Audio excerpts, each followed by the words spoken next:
Welcome to another episode of Mike's Money Picks. Today on the podcast, we are rolling on with the Week 3 college football DFS coverage. Today, we are going to be talking about the Friday, September 13th slate of college football DFS.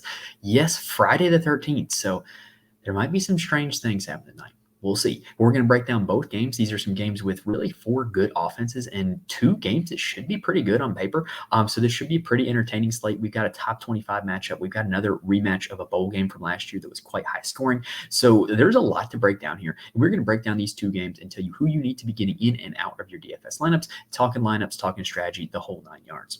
Now, if you have not already, make sure you check out our Saturday main slate video. It is on the channel feed on YouTube. It is on the audio feed if you're listening on audio. We broke down all 12 games of the main slate for Saturday. And tomorrow night, we are going to break down the Saturday night slate as well. So make sure you are subscribed to the channel that we can be with us for that video and for the rest of the college football season. And if these videos help you out in any way, please hit the like button. It really does help me out a ton when you guys do that. And I really do appreciate it. I cannot stress enough how much that helps me and how appreciative I am of it when you guys do hit the like button on YouTube and rate and review the audio. All right, without further ado, let's go ahead and dive into this 2-game slate. We got a lot to talk about, even though it's only 2 games. So let's go ahead and get started. All right, so game number 1 is between UNLV and Kansas. UNLV is heading to Lawrence to take on the Jayhawks. And this is a rematch of a bowl game from last year, and that game was 49-36. There were quite a lot of points scored on both sides in that game. I think that really when you look at the trajectory of these 2 teams, though, I don't think either of these teams are as good as they were last year, specifically as good offensively as they were last year. So while there were a ton of points in that bowl game, I don't think there's going to be quite as much here in this one. And Vegas seems to agree, according to our friends at ESPN Bet, Kansas is 7-point favorites in this game with a total of 58.5 points, meaning that the projected total is about 32-25 in favor. No, I messed that up. 33-26 in favor of Kansas. And really, that's still a pretty high total. That's still a pretty high scoring game, but it's not quite what we got with the fireworks in the bowl game last year. Now, let's go ahead and talk about the Running Rebels. A big reason why they are not as prolific offensively as last year is because they lost their quarterback. Jaden Mayava transferred to USC. In comes Matthew Sluka, who is now the new starter, and he has been, I don't know what the best way to describe him is he's been a great weapon on the ground for what UNLV likes to do offensively, but he is a work in progress as a passer. Has not topped 161 yards passing yet this season, and that even includes the game against Utah Tech where he was only 8 for 17 passing. So that's just not great. It's not what you really want to see, but he's the cheapest of the 4 starting quarterbacks here on this slate, and he does give you a lot of rushing upside. We just saw Luke Altmaier of Illinois, another dual threat quarterback, give you a decent amount of rushing against Kansas. So I don't think this is a terrible spot for him. I don't think this is a terrible matchup. I do think that all things considered, though, he's probably the 4th best quarterback out of these 4 quarterbacks. At the running back position, look, I think conventionally I want no part of this UNLV running back room. It's just a big-time committee, right? But I say this enough. I say this pretty often on all my DFS shows. Sometimes in DFS, a bad play can become a good play when nobody plays it and it just happens to hit, right? And I think there's a chance for that with this UNLV team. Kansas's run defense is not exactly anything special. Jaden Thomas was their best running back last year, but he just hasn't really had great usage this year. Against Houston, against their one matchup against the Power 4 opponent, he was 8 carries for 15 yards. Against Utah Tech, they only ran the ball twice with him, 2 carries for 30 yards and a touchdown. So I don't really know what to make of him. Yes, he was their best back last year, but he doesn't really seem to have a stranglehold on this role. You've got Burrell, James, Allen, and Green. They're all going to get carries. They're all likely to see action in this game. Green really did well for himself in the Utah Tech game. I would think that was more of a garbage time thing, so I would probably not be playing Devin Green. But Burrell, Allen, and James are all likely to see carries. Burrell specifically, he did really well against Utah Tech. He had 4 carries against Houston. So I don't know, man. Is the Utah Tech game just a smoke screen and it's going to be Jaden Thomas from here on out? I don't know, but because Thomas didn't really do well against Houston in week 1, right? So I just don't really know what to make of this running back situation. It's definitely the worst running back situation of the 4 here on this slate. And if you want to avoid it entirely, you can. So a way that you might want to get access to this UNLV team is through their receivers. They are 7-point underdogs. I would expect them to have a decent amount of passing volume in this game. Ricky White III was one of the best receivers in college football DFS last season. He was an absolute target machine at UNLV. He hasn't exactly been that this year. He only had 2 catches against Houston, only had 5 catches on 6 targets against Utah Tech. He hasn't really had that big, like, double-digit target game that we came to expect from him last year. So I tend to think he's a little bit overpriced at 7,700. And when you look at the slate as a whole, I would much rather pay up for Ted McMillan, more on him later, than pay $7,700 for Ricky White. That's just my personal opinion. So another way you can get access to this UNLV receiver room is with Jacob DeJesus. He was their most prolific receiver against Houston, scoring 2 touchdowns on 3 catches. Also got the ball out of the backfield running quite a bit. He's carried the ball 6 times so far this season. Against Utah Tech, he only had 1 catch, but that game was over really quick. I wouldn't really hold that against Jacob DeJesus that he only had 1 catch in that game. So really what we're looking at here is a situation where I don't think there's as much separation between these two guys as plays in DFS as their salaries indicate. I think DeJesus is a really solid play. Now, Casey Kane, transfer from Texas, is the 3rd starter, but he's been out there doing cardio. They have not thrown him. Well, he hasn't caught a pass yet this year. So I would be a little weary of playing him at 4,300, but he is still listed as the starter. Jaden Bradley has played in that slot role, and he had 2 catches for 60 yards against Houston. Didn't do anything against Utah Tech, though. But, this passing offense with Matthew Sluka really hasn't just attempted enough passes to really, see a ton of volume. They've only attempted 30 passes on the season. So it's a really small sample size with this passing game. Like I said, I think there's less of a gap between White and DeJesus than the price indicates. So I think in terms of anybody in this UNLV roster, I think I'm the most likely to play DeJesus. And I think I might take a few shots. I generally mention on here that I play a 20 max usually for every slate. I might take some shots in my 20 max at a Casey Kane or at Jaden Bradley. This is a 2-game slate where there's a lot of really good high price plays. And so taking a shot on a cheap guy like that who's going to be low owned might be a decent strategy, and you just want to hope you get it right. Now, on the Kansas side, they don't really have anybody cheap that it really looks like that option. Jalen Daniels is the quarterback. He did not play in that bowl game last year against UNLV. Jason Bean was the starter in that game. And so really for Kansas, you're just looking at a situation here where he is a true dual threat, but he hasn't shown it yet this year. Against Lindenberg, they didn't need it. They just rolled him over 48-3. Against Illinois, he just didn't really have a whole lot of success on the ground. He did run it 10 times for 35 yards, lost a fumble. But I don't know, man. He's not had a great start to the season. I generally really like his talent. Maybe this UNLV matchup is the matchup that can finally get him going. I got to be honest, on this slate, looking at the 4 starting quarterbacks, I would probably rank him second in terms of guys I'm most likely to play.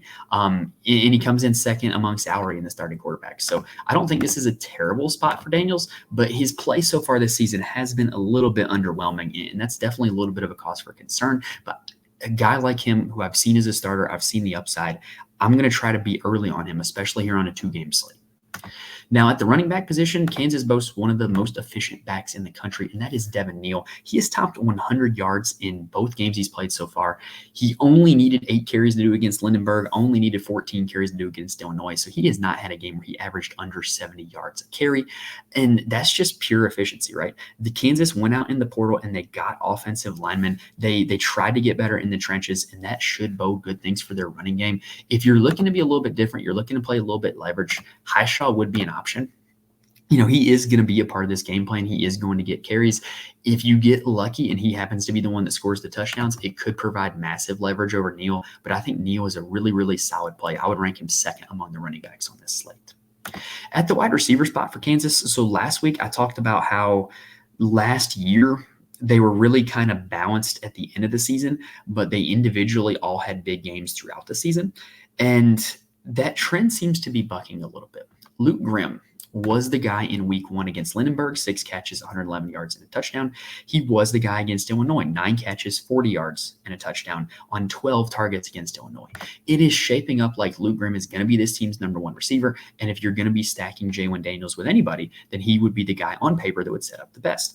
But again, in DFS, sometimes it's good to be a little bit different. And we have a sample size of all 3 of these guys playing games and all 3 having big time performances. So I don't mind getting a little bit different with playing Arnold or Skinner, especially especially here on this 2-game slate. Last week Arnold did have 5 targets against Illinois, managed to score a touchdown, which made it a decent fantasy day for him. And then Skinner against Illinois had 9 targets, just only caught 3 of them. So I really do think that if you're playing Jalen Daniels, you're going to want to stack him with exactly one of those guys. The good news is it's going to be one of those 3 that you want. I think the most likely guy is Grimm, but if you're playing multiple lineups, I do not mind trying to make a leverage play or trying to make a stand and picking Arnold or Skinner over Luke Grimm. All right, that's going to do it for game number 1. So let's go ahead and take a quick breather and then move on to game number 2. Now, quick reminder, there are ways where you can get more information from me. First off, I am more than happy to answer any lineup questions, start sit questions, any questions you have in general on Twitter at Mike's Money Picks. Reach out to me if you have any questions. More than happy to help. I'm also in the Fantasy Corner Discord. The link is in the description on YouTube as well as on the audio feed. The Fantasy Corner Discord is a lot of smart and really good people who play DFS for a lot of different sports. It's a lot of fun to be a part of that, talking lineups all day, sweating it out, once the slate starts. And college football has been one of the, the successful places in there where people have won some money in recent weeks playing in there. And, also we got all sports covered. So baseball, NFL, when college basketball starts, college basketball is big in there. So if you're looking for people to talk DFS with, it's a great spot to go. And then I do write an article for every single college football slate on my Patreon, patreon.com/Mike's Money Picks, where I profile my core plays and give you reasons and logic why they are my core plays. A lot of it is very game theory and ownership subjective. Basically, I'm not going to sit here and promise that you can, play those plays and win thousands of dollars, but I promise that it can help you, give you some information, because I do have plenty of information to share, and help you get better at your process, help you get better at playing college football DFS. I also include the weekly NFL core plays, golf core plays, and then college basketball core plays will be included in that as well when that season starts. All right, so with all that, let's go ahead and move on to game number 2, the ranked matchup. The rare ranked matchup on a Friday night. We got Arizona heading to Manhattan, the Little Apple, to take on Kansas State. This one has Kansas State as 7.5-point favorites, the total of 60.5, which is slightly higher than the previous game, but not by a whole lot. Both these game environments should be pretty good. Now, what that does mean is on a slate like this, where both of the game environments project to be pretty good, most people are going to build their lineups pretty balanced with plays from each game. So what that means is if you're playing GPPs or you're just looking to get a little bit different, stacking one of these games could be a very real, possibility and way to get different for your lineups. And there's a good chance that either one of these games shoots out or either one of these games ends up being a dud. So I do not mind a game stack as a strategy this week. I think both these games have a chance to be the game that you need to stack. So when I build out my 20 max lineups, I'm going to build some UNLV Kansas stacks. I'm going to build some Arizona Kansas State stacks. I'm going to build out some more balanced lineups because, there's just a chance that it could go either way here on this slate. Now for Arizona, Noah Fifita is the most expensive quarterback on the slate, and I got to be honest, I don't think he deserves to be up there. This is a guy that went off against New Mexico because New Mexico just doesn't play any kind of defense. And he ended up with 35 fantasy points in that game, threw for over 400 yards and 4 touchdowns. Against Northern Arizona, he looked quite pedestrian, though. They only won that game 22-10, was 18 for 26 for 173 yards in that game. Noah Fifita is a guy that gives you 0 rushing upside. And so I really don't like paying high-priced quarterbacks that don't give you rushing upside, right? Like if you were to tell me right now who's going to score the most fantasy points on the slate, I would be hedging my bets on Daniels or on the next quarterback. We're going to talk about Avery Johnson. I wouldn't be putting my bet on Noah Fifita because he just doesn't give you that rushing upside, right? Now, also, one thing that is cause for concern is how Northern Arizona played against Arizona. So basically, at this point, Arizona has one receiver. More on him later. And Northern Arizona basically said, we are going to bracket him. We are going to double cover him. We are going to make you throw to somebody else and find somebody else and make Noah Fifita elevate the other receivers in this offense or make the other receivers in this offense elevate their own play. And it didn't happen. And so that really has cause for concern. I think they showed Kansas State a game plan for shutting down this Arizona offense. And so this is probably the offense that I'm a little weary about heading into this slate. I'm probably not going to be playing a whole lot of Fifita at 8,600. Now at the running back spot, I love Quali Conley for this Arizona team. Ja'Cory Krosky-Merritt did transfer in the offseason and really looked like it was going to be a committee between those two guys. But now Krosky-Merritt is likely to be out for this game. I pretty confident he will be out for this game. And if he is, it's going to be Quali Conley, the workhorse, like it was in week 1, like it was in week 2. This is a very efficient back. This is a very productive back who is going to be getting a ton of touches in a game environment that should be shooting out back and forth. This is a really good play. I think that he's probably, the running back plays on this slate are so good. I probably rank him 3rd overall, but there's 3 really good plays at running back. So it's not a knock on Quali Conley to have him 3rd overall, but he projects really well. He's likely a pretty good play, but there's 2 other really good running backs on the slate. So what that means is you might see lesser ownership on Quali Conley. If I had to anticipate it today, I think he would come in 3rd out of those 3 in ownership. So it might be a decent leverage spot to get him in a lot of lineups, especially if Krosky Merritt is out, which, like I said, I expect Krosky Merritt to be out. It's eligibility, which is not what you like to see, because that takes a while. You remember last year, Tez Walker at North Carolina with his all eligibility thing didn't get eligible till week 6. And maybe that's not the right example. I don't know the full story on Krosky Merritt, but I haven't seen anything that indicates he's going to play. If he does play, it certainly becomes more of a committee, and it certainly makes that situation a little more dicey. But Quali Conley, if Krosky Merritt is out, it is a smash play.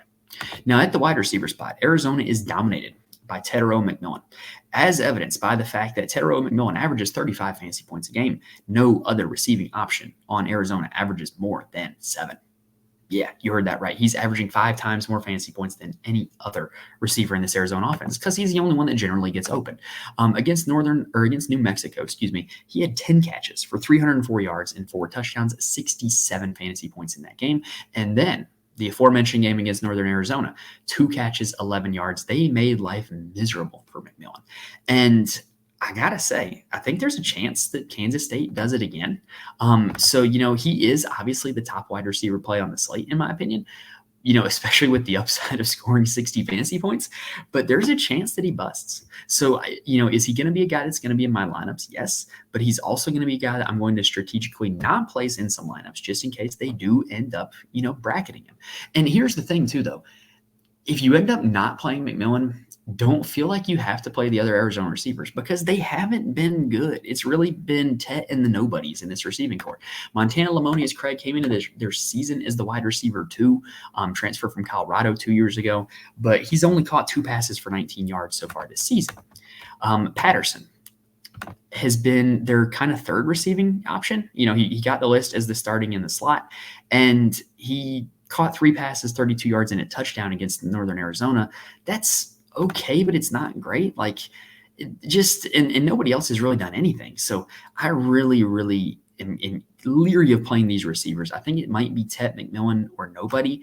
Maybe take a shot or 2 at Lamonius Craig. Maybe take a shot or 2 at Patterson. But like I said, this Arizona offense against Northern Arizona, big-time red flags because nobody else in the receiving corps elevated their game. Fafita at quarterback did not elevate his game. So the primary way I want to access this Arizona team is by getting news that to be the case. I'm certainly going to be searching Twitter tomorrow to make sure it is, and getting access to Quali Conley in the run game. That's going to be how I want to get access to this team.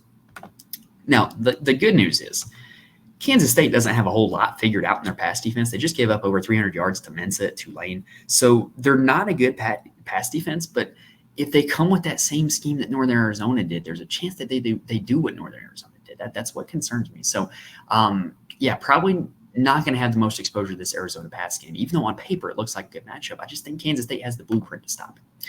Now, on the Kansas State side, this is the one I really want to talk about. You got Avery Johnson sitting here at 7,800. He is the 3rd priced quarterback of the 4 starters. He is my favorite quarterback on this slate. And the reason why is not because of him as a passer. He's only totaled 334 passing yards on the season. It's him as a rusher. He had games last year where he put up a ton of fantasy points just coming in as a Wildcat quarterback and running. Against NC State in the bowl game, 30-plus fantasy points by primarily running. Did not throw for over 200 yards in that game. And he hasn't really flashed that rushing upside yet. So that's keeping his price down. This is a guy who has a 50-point game in him. We saw New Mexico's offense go up and down the field on this Arizona team, and I think Kansas State's offense is a little better than New Mexico's offense. And so I think the upside is through the roof for Avery Johnson. He's my favorite quarterback play on the slate, $7,800. I think you could very easily get a 100-yard rushing game out of him, and I think that this is a really, really good spot for him. Now, at the running back spot, they also have my favorite running back play on the slate. That's DJ Giddens. So Giddens last week against Tulane was great. Against Tennessee Martin, he was pretty good also. But against Tulane, he had 19 carries, 114 yards. That's an average of 6 yards a carry. Caught 4 balls for 63 yards and scored a touchdown through the air. This is a guy that gets a ton of usage in the run game, ton of usage in the passing game, really efficient. Last year, he had some ceiling games as well, multiple games of 30-plus fantasy points, so you know he has it in him. And I think if you want to be a little different, you don't have to stack Johnson with a bunch of pass catchers. You can stack Avery Johnson with DJ Giddens and just gamble that them running zone reads and RPOs and all that is going to create running lanes for both of those guys. And both of them are going to score a lot of touchdowns and run for a lot of yards. I think that's a very legitimate, reasonable possibility on this game. And so that's why Giddens ranks as my favorite overall running back play on the slate. If I make a lineup without Johnson, it's going to have Giddens. If I make a lineup without Giddens, it's going to have Johnson. I don't see a way in which both of those two guys end up failing. Dylan Edwards is worth consideration as a leverage play. I wish he was cheaper. He does not get a big volume of carries. He is very clearly the running back too, though. He will catch passes out of the backfield, and he can create explosive plays. We saw that at Colorado last year. So I wish he was a little bit cheaper, but he could be used as a leverage play off of Giddens at a salary of $6,000. That is cheaper than the other starting running backs on the slate, with the exception of Jaden Thomas. Now, at the wide receiver position, this has been kind of a mess for Kansas State, and I don't think you have to stack Avery Johnson with one of them if you're playing Avery Johnson. However, I do think that there is some inherent upside in doing so, because if Avery Johnson throws for 2 touchdowns, it's very likely that it's not going to be a running back catching both touchdowns, right? So Dante Cephas was a transfer from, I believe, Kent State and then Penn State, who is yet to catch a pass this season. He was supposed to be their best receiver. Probably avoiding him just because of the usage that they've shown with him so far. Jace Brown has been their best receiver so far this season. Leading target getter against Tennessee Martin, only caught 1 pass against Tulane. But I think if anybody were to be the guy, I think it is likely that he is the guy. You're also going to get a lot of snaps from Keegan Johnson. You're also going to see a little bit of snaps from Trey Spivey. And then also Kansas State loves to play their tight ends. The starting tight end is Garrett Oakley. I loved him in the preseason, drafted him in a lot of underdog best ball drafts. He's only $3,900. He's in the role that Ben Sinnott was in last year. So I think it's only a matter of time before he puts up some fantasy points. And then Will Swanson is the second tight end. He caught a touchdown against Tulane, which gave him a pretty good fantasy day. So really, like I said, I don't think you have to stack Avery Johnson with anybody in this pass catching room. But if you were going to, I think Jace Brown or Garrett Oakley would be my 2 nominees for doing so. All right, so that does it for the Friday night slate, y'all. Quick little breakdown of those 2 games. Got it in about 20 minutes. That's about what I wanted to do. If this video helped you out anyway, please hit the like button on YouTube. Helps me out a ton when you guys do that. I really do appreciate it. And then if you're listening on audio, please rate and review. All of those help the videos, the audio get noticed, helps build the community, build a subscriber base, and it just really helps bring this content to more people. And so I really do appreciate when you guys do that. But that's it for this slate, guys. 2-game breakdown, pretty simple, straightforward slate. I do think that I'm going to be playing a lot of Avery Johnson here on this slate, and it'll be kind of piecing my lineups together the rest of the way after that. That's kind of what I'm looking at right now. If you want to know who makes my official core plays, make sure you check it out on the Patreon, patreon.com/MikeSmithPicks. Remember, if you want more from me, hit me up on Twitter, join the Fantasy Corner Discord, and also put it in the comments. I'm more than happy to answer any questions through the comments on YouTube as well. All right, that's going to do it for this episode, guys. Make sure you come back for the Saturday night slate. Go check out the Saturday main slate if you have not already. But hopefully we gave you guys plenty of information here for this 2-game Friday night slate to build some winning lineups. Thank you guys for watching and listening to this point, and I will see you next time.